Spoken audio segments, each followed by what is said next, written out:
Welcome to the Brie Pod. I'm here with Andrew Mainville and Jeremy Hurteau. Hi, Hello. guys. Hello. So, as many of you may know, if you have listened to the podcast, Andrew has joined us in Hell and Back. Jeremy, it's his first time on the podcast with his wife, Brie. And I'm super excited to have him here because Andrew and Jeremy have been friends for how long? No idea. Nobody knows. It's So, been years. yeah, sometime since middle school. And we're old, so a long time. It's definitely been a minute. Yeah. Well, so this is kind of a next level to the Hell and Back episode because we wanted to talk about your friendship and how it helped during the struggles. So tell us a bit about your friendship. Oh gosh. Yeah. Like we don't know where to begin, but like I know we started getting a lot closer together when it was kind of after I was coming out of like the whole drug stage in my life. Um, and I started reconnecting. Well, his brother had lived with me in my old apartment, but we started getting a lot closer after that. And I started making a table. I think Bree put up on her blog some of the pictures from that, all original art from Jeremy, and some of the best I've ever seen. I might get some tattooed on my body. Thank you. Yeah. But like he was able to take some of the things visions that I had seen or things that meant a lot to me and like interpret them and create a visual representation of that. And just talking to him about like some of the stories that I had experienced and why like these images or thoughts were important to me. We just started connecting on a deeper level than we had in school in the past, and kind of just grew from there. I think that I really appreciate you sharing the value of friendship and making friends and meeting each other. But something that I think that's really important to go based off of what you're saying is like the times, like Andrew, you talked about this in Hell and Back, the times when you are caught up in your head and even though you knew your parents loved you, you knew the friends that looked out for you loved you. When people would reach out, like when you were going through that period of where you didn't really communicate with us, and Jeremy would message you just to check in and say hello, or just to check in. I think it's really important to share this aspect of your friendship because this is where a lot of, I guess, the test of a true friendship comes. Yeah.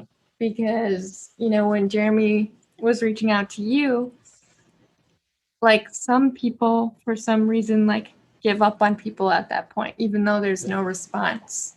And so I'd love for you to share like how important it was, especially when you were caught in your mind in thinking like, I don't have friends and people don't love me, even though they say they love me. Like how did his reaching out, even though you weren't ready to reach back out, how did that affect you? So like part of me wants to say that like I think I don't know, from Jeremy talking to like a lot of people, I think he has a good understanding of many different aspects of like human behavior and just like how certain people act, like when they're going through like depression or like if they tend to withdraw or not. But like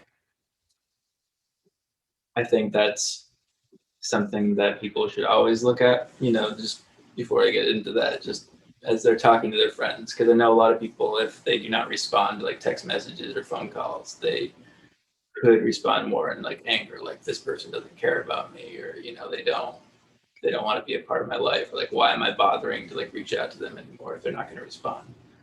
Like, the reality is like sometimes when you're like deep in depression, like you have shut everyone else out. Like even just, trying to respond to a text message after you've, ignored them for so many months, it becomes increasingly harder and harder to just like reach out to someone. But like choosing to not, well, I guess choosing to always be there, even if I don't respond, was something that changed my perspective of how deep a friendship can go. Because he always saw, in my mind, anyways, like that I wasn't just choosing to um, distance myself from a friendship with him or like to push him away, or that uh, he didn't see it in a negative way. Perhaps can't speak for him, but just the proof is in the pudding that he is still in my life. That like, I mean, I can't tell you how many times I've not returned a phone call or a text message, but he continued to send them, continued to be present, never in a pushy way, not like saying like, what's wrong with you, or never any anger involved. It was just concern, like general interest in like how I was doing, like just wanting to talk, catch up. Didn't say anything about like, my mind, because I'm sure he knew at those times I was probably going through some hard stuff. He just wanted to talk to me and be present. And sometimes that is all that someone needs, is just connection, to talk about the weather, even, just to have that like vocal interaction with someone else, to know that someone cares and is continuing to pursue you in a friendship, even when you can't fulfill your side of the friendship. It's kind of like I don't believe in perfect in this world, but it is like an unperfected, perfect love, like for a friend, it's that no matter what you do to them, they're, I mean, obviously within, an extent, but like they are still present. They choose to love you even if you hurt them, and they forgive you when you hurt them too. They just continue to love you and be present. And that's exactly what I needed, and it changed my way of viewing people in the future. And now I am starting to connect with the people, take that first step to find out more about them. So like it kind of come full circle, right? Like he took the first step. I'm pretty sure it was back in the day, because I definitely wouldn't have said anything to anyone. I was just a fat little kid in a neon green sweater. I don't know. But that's the truth, though. It's like I am definitely more of an introvert than extrovert, but now I'm, trying to be present in the people's lives that God puts in my life, that I feel He wants me to talk to. It's just, and when I do, those layers of the onion can get peeled back, quicker and quicker. And I see like there is purpose in it, that just me talking to them might have, been something that they needed, just that connection, or, something from my story might help them out, or, even they have uplifted me, just in talking to them. As I don't know. As far as like friendship, I really just care, man. I really just that I want the best for all of the people that I come in contact with and that I rub shoulders with, that I not just work with, but like have good relationships with. I mean, I want the best for everyone, right? Yeah, all that stuff. But Of course. but I really, really do. I really want to care for people, and I don't think that I have you know what I mean? Like, I'm not a psychiatrist. I'm not a psychologist. I'm not a philosopher. I'm just a person that just really wants to care for people. And I think that I've heard it said, and I think it's an incredibly great quote. Um, but there's this quote that I kind of tend to follow, which says, you know, nobody cares how much you know until they know how much you care. And like, I just want, if anything, I just want people to know that it's just coming from care. When I set up and I say, or I write a message or anything like that to anybody, I always say, uh, just so that like they don't feel like they're on the hook, Yeah. or anything, or so that they don't feel like they have to apologize for something. I always say, hey man, I just, if you can get back to me, that's great. If not, no problem. I know you're busy, and we'll talk soon. Whatever, no judgment, because that's not what I want to come to. And the other thing too that you were saying, which is kind of like a really cool, like almost psychological thing, right? Yeah. When you talk to people and you kind of peel those layers back and stuff, sometimes when they get into that mindset where they kind of just want to shut in, dude, they close those layers. Yep. They really do. They don't want to talk about what it is to be human. They don't want to talk about how painful it is to suffer through an addiction, or to go into the dark depths of depression. And I think that like people just have to realize that like maybe it's not a good time. Yep. If you get somebody on to talk about those things. There's a reason why that person is closed off. There's a reason why that person is closing themselves off to other things. But I think with it comes kind of in full circle. The same way that you understand how your flower like pulls out and blooms, in the same way that this, for the analogy, the onion peeled comes back. You now have to kind of rework those layers. Yeah. So you start as the weather, as how's the car, as what's going on, with present. yeah. How about them pads? Yeah. Right? And nothing that I want to talk about. Not necessarily, right? Yeah. That's all trivial stuff. I really want to understand what's going on with you, right? But I know that you're or I know that whoever that's dealing with it is in a position where they don't want to talk about those things. And they're not going to they're not going to become vulnerable. They're just not. There's a wall that's up, and you have to respect that wall. Yeah. And if you don't, you've created a real schism there in your friendship.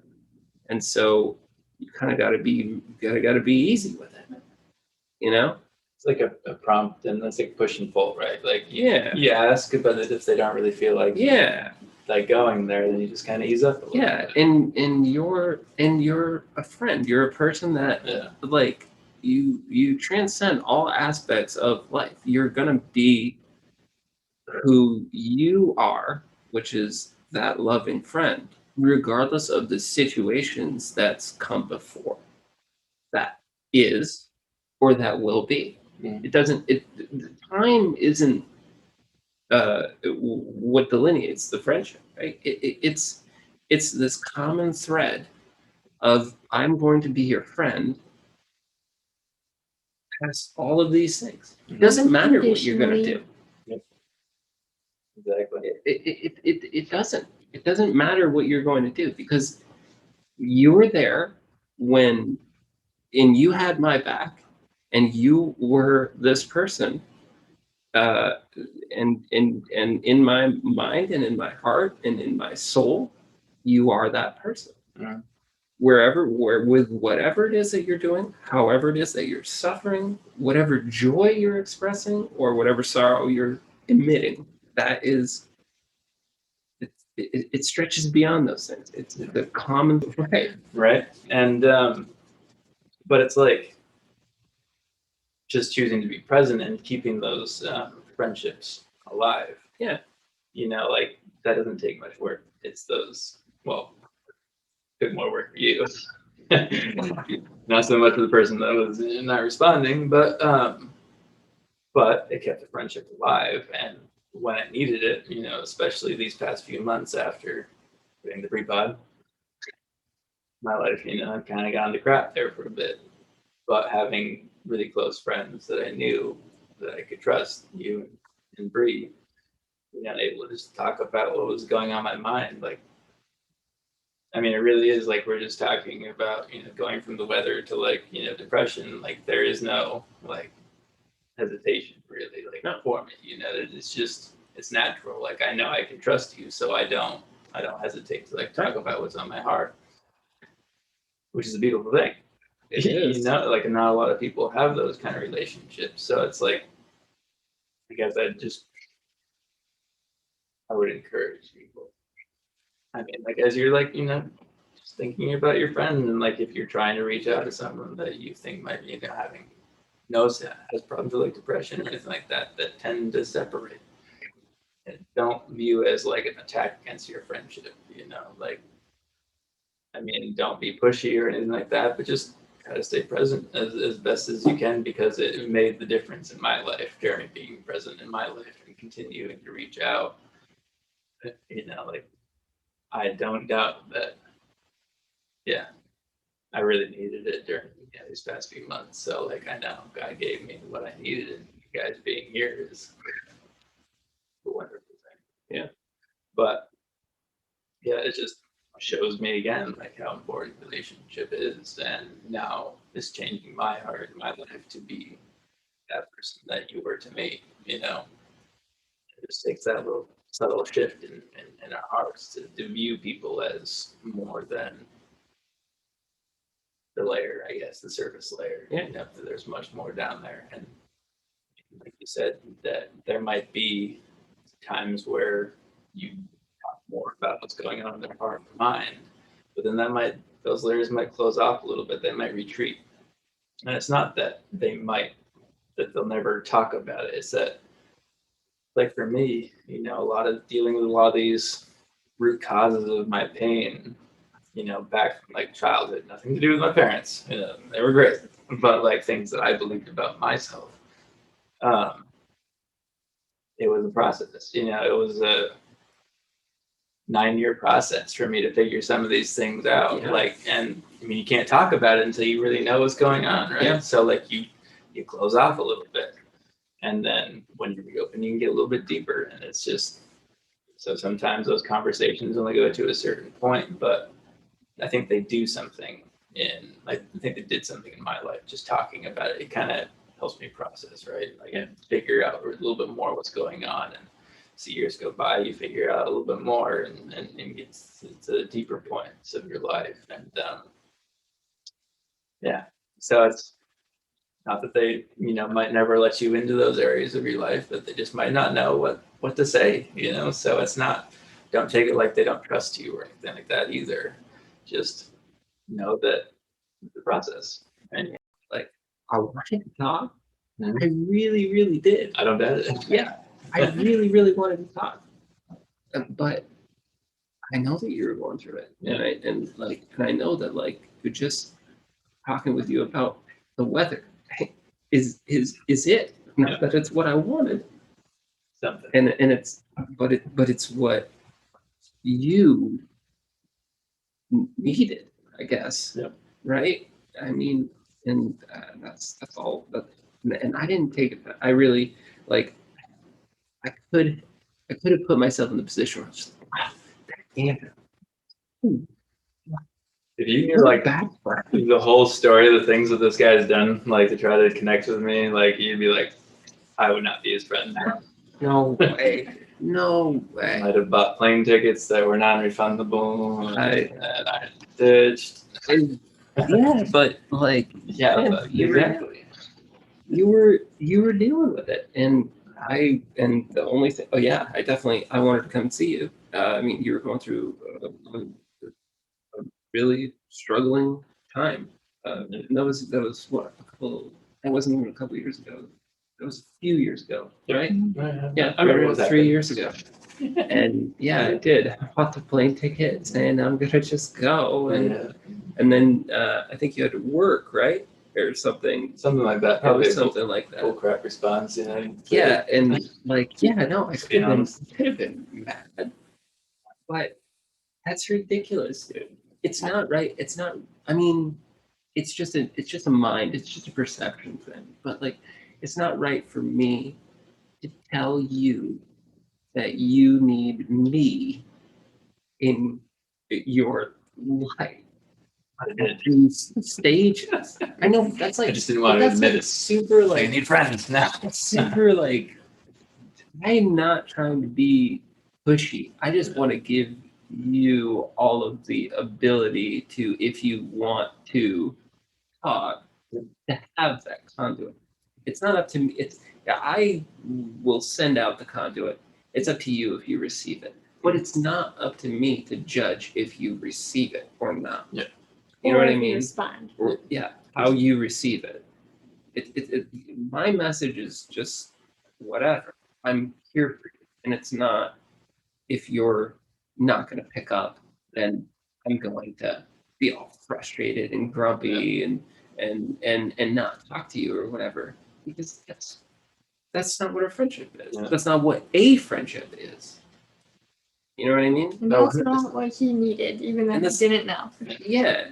It was just knowing that someone was actively trying to pursue like friendship and communication with me, like talk about what was going on. But like, the more that I was a turd, I saw that it didn't matter to him, like that I was a turd. He just kept being present. Like it didn't matter. I obviously internalized that a lot, but Yeah, but just like not. It was like false perception. Like that's not Yeah, actually how you were feeling. in the past, were you a turd to me? Oh, that.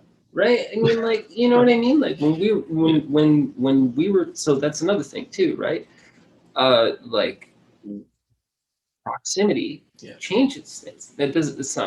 It's not that it changes our friendship. It just changes the dichotomy of the friendship. It changes the way that we have to interact with each other. So I'm not working with you. I'm not going to school with you. So I don't see you all the time, right? Yep. So I gotta work on. I had to work on that. Yeah. That was different for me. That was kind of difficult because anytime that I wanted to, I didn't have to call you on the phone. I could just like literally could go over or whatever. Yeah. But maybe that's not what you actually needed, right? Maybe you did need like some type of distance or whatever to kind of. I don't know. No. I'm not- I need someone to like smack me and be like, See, "Hey, tell me all your problems, stupid." I'm just kidding. yeah.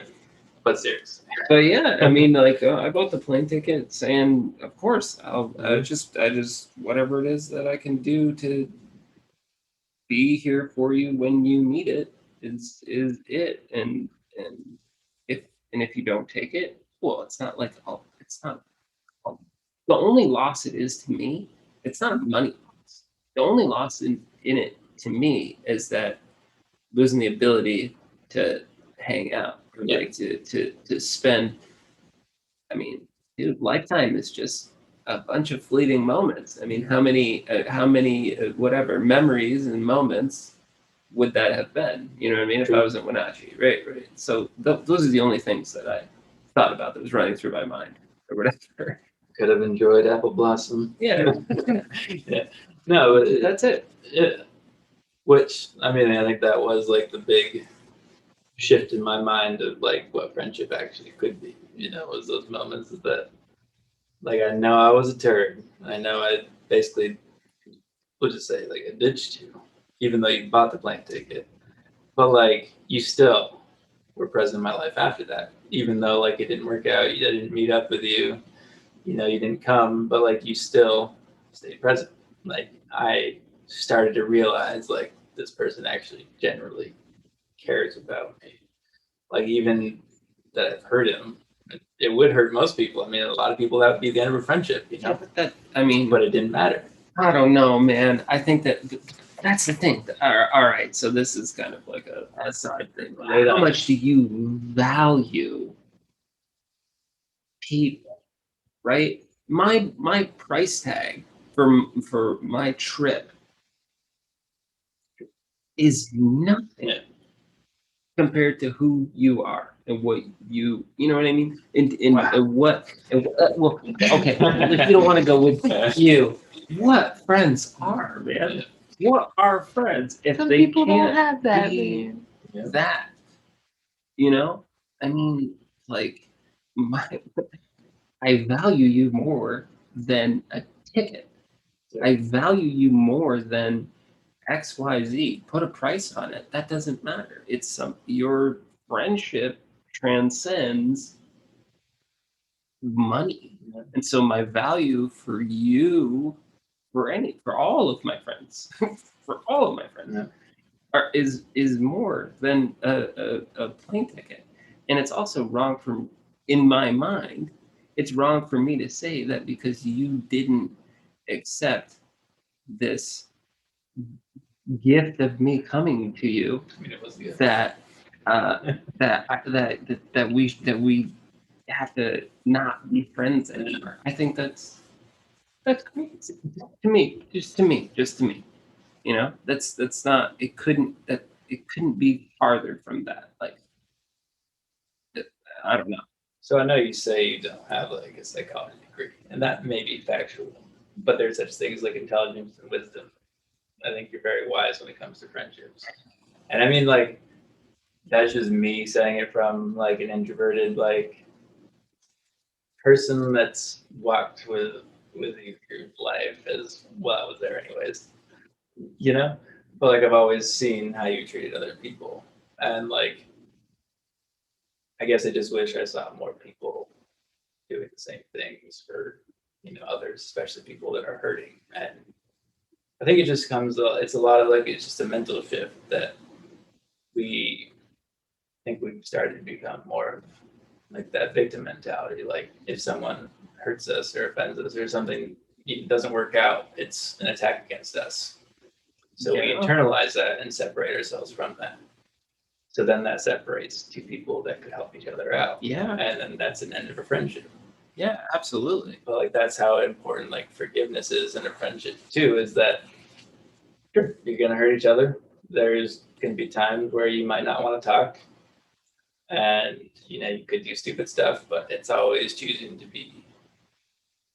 I always apologize. I know you never asked it from me, so like, like I just had to. I felt like I was a bad friend, but like, I'm just saying, like, I know that what you were doing, like for me, is as a friend, was I valued it. I saw the value in how present you were being, and I appreciated it.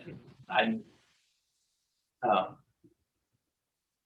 I guess I just saw the difference of like when I didn't let people into my life too, like when I didn't have those friends. So like now, everything kind of coming like full circle, and me being trying to be that person to other people is that I wish that for people that don't necessarily have those friends right now, or feeling hurt by someone that might have pushed them away, or I mean, not all friendships are meant to last a lifetime, or not all friendships will go incredibly deep. But I mean, also just talking to people, and you never know where one of those friendships or that conversation might go. Like you said, like talking about the weather could open up a whole nother aspect of conversation that you might have never expected, and that might end up being one of your best friends like for the rest of your life. Yep. And it's just choosing to be open conversation to people that near you in your life. Yeah. Not to be so hesitant about it. And that is all that really matters, is walking through this life together. And if we don't do it together, we're just gonna. I think that the real important message that I appreciate you two bringing into this is what it looks like from somebody struggling and hurting and knowing that they need a friend, but they're ashamed to reach out or ashamed to like talk to someone. And then someone like you, Jeremy, where you come in and you're like, hey, don't feel ashamed near me. Like, you have me, and here's just a hey. Like, this hey doesn't come with a price. It's not gonna be held over your head. And I think that was so important to be shared for people, because unfortunately these kind of friendships are very rare, and that's why it was important for you to really share this with others. So I appreciate that so much for you guys coming on, especially Jeremy, who was not down for this conversation. I Might have forced him. But I think a Too lot humble. I think a lot was important that was shared. So thank you guys so much for coming on the Brie Pod. I am going to move to the segment where, with the affirmations, for those of you who are new, you'll pick between numbers 1 and 3. Whichever resonates with you, that is your affirmation. For those of you that resonate with group 1, your affirmation is, I feed my spirit, I train my body, I focus my mind, it's my time. For those of you that chose group number 2, I don't sweat the small stuff. And then for those of you that chose number 3, I am love, I am purpose, I was made with divine intentions. And with that, you are loved, you are worthy, you are cherished, and I am proud of you. Until next time on the Brie Pod. Bye.